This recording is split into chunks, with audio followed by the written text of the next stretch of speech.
Upaya dunia ini untuk membangun peradaban dan kerajaannya sendiri selalu mengalami kegagalan. Tidak ada yang pernah eksis dan kekal. Semuanya silih berganti dan berlalu begitu saja. Begitupun dalam membangun sistem perekonomian. Di setiap masa ada saja krisis ekonomi yang terjadi. Sama halnya dengan pengendalian alam. Berbagai upaya mengatasi gejolak alam terus dilakukan. Tapi tetap saja ada bencana alam yang menghancurkan wilayah atau suatu daerah yang telah terbangun. Juga dalam membangun kehidupan sosial, ada saja benturan satu dengan yang lainnya. Dan selalu menciptakan ketidakadilan dan ketidakdamaian di antara sesama manusia. Jadi sebenarnya konsep dan tawaran kehidupan dalam bentuk apapun yang dunia ini tawarkan tidak bisa lagi dipercaya. Tapi herannya, masih banyak saja orang-orang yang bergantung hidupnya dengan apa yang dunia ini katakan, termasuk orang percaya. Hal itu sangat jauh berbeda dengan kehidupan yang Tuhan tawarkan. Perhatikan saja sebelum manusia jatuh dalam dosa. Segala hal yang manusia butuhkan telah Tuhan ciptakan dan sediakan. Manusia hanya perlu hidup hanya dari firman-Nya, sehingga tidak ada pergumulan apapun dalam hidup ini. Fokus manusia hanya melakukan kehendak-Nya dan menyembah Tuhan. Itu saja. Manusia hidup dalam kedamaian dan sukacita yang abadi. Sangat berbeda dengan jenis kehidupan yang kita jalani sekarang. Ada saja gejolak emosi negatif yang muncul karena satu dan lain hal. Ada saja kegoncangan yang terjadi. Ada saja kebutuhan yang harus dicukupi dengan jerih lelah dan berkeringat. Pokoknya hidup ini jadi ribet dan susah.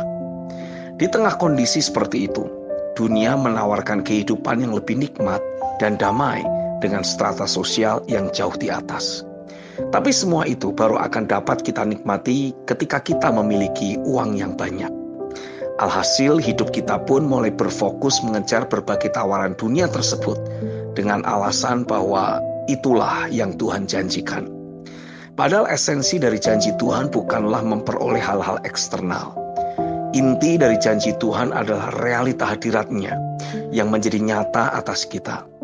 Kalau realitanya nyata atas kita, maka tidak ada hal apapun lagi yang kita butuhkan. Sebab keberadaan Tuhan sudah cukup bagi kita.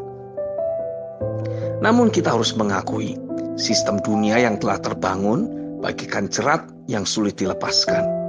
Jadi mau tidak mau setiap hari, hidup kita harus terus berinteraksi dengan mamon. Ya, begitulah keadaannya. Semua ada harganya, dan semua diukur dengan uang. Bahkan sampai cara kita bersikap pada orang pun tergantung pada seberapa banyak uang yang orang itu miliki. Semua aspek hidup ini terkait dengan uang. Pertanyaannya, apakah kita masih menganggap wajar kehidupan seperti itu? Apakah kita masih merasa nyaman dengan kehidupan tersebut? Dan apakah kita masih mau terus berada dalam dunia yang telah rusak ini? Jika kita masih menganggap wajar dan nyaman, maka kita tidak perlu berada di dunia yang lain. Tapi jika kita melihat itu sebagai ketidakbenaran dan menolak jenis kehidupan tersebut, maka kita sudah selangkah lebih maju menuju dunia yang Tuhan sediakan, yaitu dunianya Tuhan.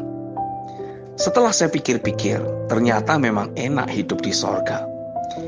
Jika bisa hari ini ada di sana, saya tidak menolaknya. Hidup tanpa pergumulan, tanpa konflik, dan tanpa air mata. Itu semua pasti kita nikmati saat kita ada di sorga. Oh, bahagianya kekal. Dan tidak perlu berpikir tentang hari ini mau dapat uang dari mana untuk memenuhi kebutuhan hidup. Nikmatnya hidup di sorga. Tapi masalahnya, Tuhan mau menghadirkan kerajaannya di atas muka bumi ini. Jadi kehidupan yang tanpa air mata, serta pergumulan dan penuh konflik seharusnya bisa kita alami semasa kita di bumi. Mungkinkah kita akan alami? Harus. Bagaimana caranya? Matius pasal yang ke-6 ayat 19-24 mencatat, janganlah kamu mengumpulkan harta di bumi.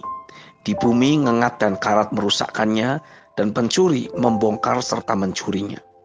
Tetapi kumpulkanlah bagimu harta di sorga, Di sorga, ngengat dan kara tidak merusakkannya, dan pencuri tidak membongkar serta mencurinya. Karena di mana hartamu berada, di situ juga hatimu berada. Mata adalah pelita tubuh. Jika matamu baik, teranglah seluruh tubuhmu. Jika matamu jahat, gelaplah seluruh tubuhmu. Jadi jika terang yang ada padamu gelap, betapa gelapnya kegelapan itu. Tak seorang pun dapat mengabdi kepada dua tuan. Karena jika demikian, ia akan membenci yang seorang dan mengasihi yang lain. Atau ia akan setia kepada yang seorang dan tidak mengindahkan yang lain. Kamu tidak dapat mengabdi kepada Allah dan kepada Mammon. Yang pertama, arahkanlah kecenderungan hati untuk mengumpulkan hal-hal yang ilahi. Penuhilah diri kita dengan pekerjaan firman dan rohnya. Ini harus menjadi pekerjaan utama kita setiap hari dan setiap waktu. Percayalah, apa yang dunia tawarkan tidak akan pernah memuaskan batin kita. Apalagi kalau fokus hidup kita mengumpulkan hal tersebut. Maka cepat atau lambat hidup kita akan rusak dan makin menjauh dari realita perkenanan Tuhan. Sebab apa yang dunia tawarkan tidak akan pernah memberikan kebahagiaan sejati. Yang kedua, jadikan Tuhan dan firman-Nya sebagai harta yang paling berharga dalam hidup ini. Di luar itu, harus mulai kita anggap sampah. Ulangan 6 ayat 5, Matius 22 ayat 37, Filipi 3 ayat 7-8. Inilah yang akan mendatangkan intervensi dan kedaulatan Tuhan yang sangat nyata dalam kehidupan sehari-hari kita. Ulangan 6, lalu Matius 6 ayat 19-34. Yang ketiga, jadikan aktivitas penyembahan, pembacaan firman, doa, deklarasi minimal 1 jam sekali sebagai gaya hidup ilahi yang kita bangun. Sebab hal tersebut akan mengkondisikan pikiran kita selalu memikirkan hal-hal yang dari atas. Saat kita memikirkan hal-hal yang dari atas, maka saat itu juga kita ada di ruang tahta dan memerintah bersama dengan Dia. Kolose 3 ayat 1-4. Yang keempat, kita hidup hanya oleh firman, bukan oleh uang. Hal ini harus menjadi dasar keyakinan kita. Sebab jika tidak, maka hidup kita akan mudah goyah oleh filosofi dunia yang mengatakan tanpa uang kita tidak bisa apa-apa. Tanpa uang kita tidak bisa melakukan transaksi apapun untuk memenuhi kebutuhan hidup sehari-hari. Memang itu adalah fakta lahiriah yang kita hadapi. Seluruh dunia dan isinya tidak ada satupun yang tidak berkaitan dengan uang. Tetapi Tuhan menghendaki untuk kita bisa hidup dalam sistem kerajaan sorga. Itu sebabnya kita harus terus melatih diri kita untuk hidup hanya oleh firman saja. Fokus untuk hidup di ruang tahta Allah. Sebab akan tiba waktunya, money will fail. Pada saat itu dunia akan sangat gelap. Tapi di saat itu juga terang firman dalam diri kita akan bersinar. Kita akan menyatakan pada dunia bahwa manusia hidup hanya oleh firman. Tidak ada cara lain dan tidak ada jalan pintas. Jika mereka mau terus hidup, maka mereka harus mendengar dan mentaati apa yang kita katakan. Pada saat itulah kita akan berjalan dalam kedaulatan kuasa Tuhan yang tiada tanding. Apa yang tidak ada akan menjadi ada, dan apa yang mustahil menjadi mungkin hanya dengan berkata-kata. Amin.